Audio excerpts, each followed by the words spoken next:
ఎవడెవడైతే బండి సాయి భరత్ సపోర్టివ్ వీడియోలు చేస్తున్నారో వాళ్ళపైన కేసులు నమోదవుతున్నాయి. దీంట్లో ట్విస్ట్ ఏంది చెప్పనా, వీళ్ళని ఇప్పుడు విచారణ పిలవబోతున్నారు. సోషల్ మీడియాలో వీడియోలు చేసిన వాళ్ళని విచారణకు పిలిచి మీకు అసలు పైసలు ఎవడు కొట్టిండు, మీకు స్క్రిప్ట్ ఎవడు పంపించిండు, వీడియోలు చేయమని ఎవడు చెప్పిండని వీళ్ళని కూడా విచారణ చేయవచ్చు. తర్వాత బండి సాయి భరత్ వాళ్ళ దోస్తులను కూడా విచారణకు పిలుస్తారు. వాళ్ళ దోస్తుల పైన కూడా కేసు అయింది అనేది వినబడుతున్న చర్చ. విచారణకు పిలిచి వీళ్ళ దోస్తులను కూడా పూర్తి స్థాయిలో అడిగే కార్యక్రమం చేస్తారట. అండ్ ఎందుకంటే ఇప్పుడు ఆ బాధితురాలు ఏం చెప్పింది, అమ్మాయి బండి సాయి భరత్ నన్ను ఎప్పుడు బయటికి రమ్మన్నా కూడా నేను ఒక్కదాన్ని పోలే, ఎప్పుడైనా ఒక్కదాన్ని రమ్మన్నా కూడా నేను రాను, ఇంక ఇద్దరు ముగ్గురు ఉంటేనే వస్తా అని చెప్తే సాయి భరత్ తన కారులో ఇద్దరు ముగ్గురు పొరగాళ్ళని పట్టుకొని వచ్చేదట.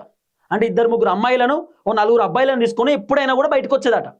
ఇక అప్పుడు ఈ అమ్మాయి ఇక చాలా మంది ఉన్నారు కదా అని చెప్పి ఆ నమ్మకంతో బయటకు వచ్చేది.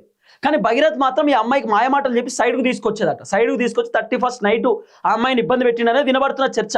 ఇప్పుడు ఆ బాధితురాలు ఇచ్చిన స్టేట్మెంట్ ఏముంది, ఆ రోజు అఘాయిత్యం జరిగిన రోజు ఇంకా 3 అమ్మాయిలు ఉన్నారు, 6 అబ్బాయిలు ఉన్నారు అని అమ్మాయి చెప్పిన మాట.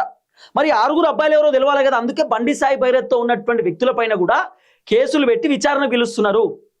మీరు భగీరథ్ తోటి ఎన్ని రోజులు తిరిగిరు, ఏడేడే తిరిగిరు, భగీరథ్ ఏం చేస్తాడు, భగీరథ్కి సంబంధించిన వ్యవహారం ఏంది, ఆ ఫామ్ హౌస్లో ఏం జరిగింది, మీరు అమ్మాయిని ఎప్పుడు తీసుకుపోయారు, మరి కారు దిగింది అయితే సీసీ ఫుటేజ్లో భగీరథ్ అమ్మాయి ఇద్దరే దిగిరు, మరి ఇంకేమైనా కార్లు పోయినాయా, ఎన్ని కార్లలో పోయిర్రు, అసలు ఏం జరిగింది, ఆ అమ్మాయి తర్వాత భగీరథ్కి ఎక్కడ పరిచయం ఏర్పడ్డది, నిజంగా ఆ అమ్మాయిని భగీరథ్ ఎప్పుడైనా ఇబ్బంది పెట్టిండా, మీ ముందు ఎప్పుడైనా అట్లా జరిగిందా అని చెప్పి రకరకాలుగా భగీరథ్ వాళ్ళ దోస్తులను కూడా ప్రశ్న అడిగేటటువంటి కార్యక్రమం చేయవచ్చు.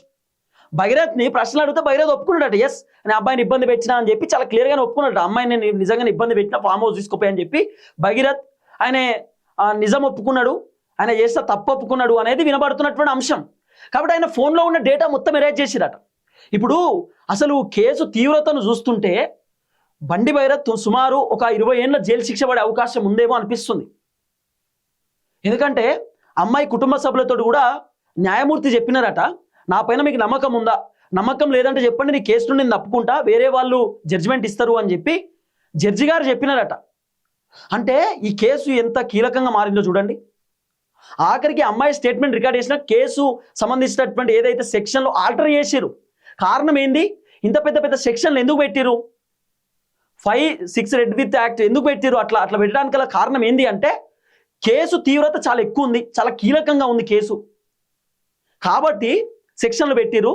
సుమారు 20 సంవత్సరాలు జైలు శిక్ష పడే సెక్షన్లు. ఇప్పుడు బండి భగీరథ్ను 10 రోజులు కస్టడీకి కోరుతున్నారు పోలీసులు.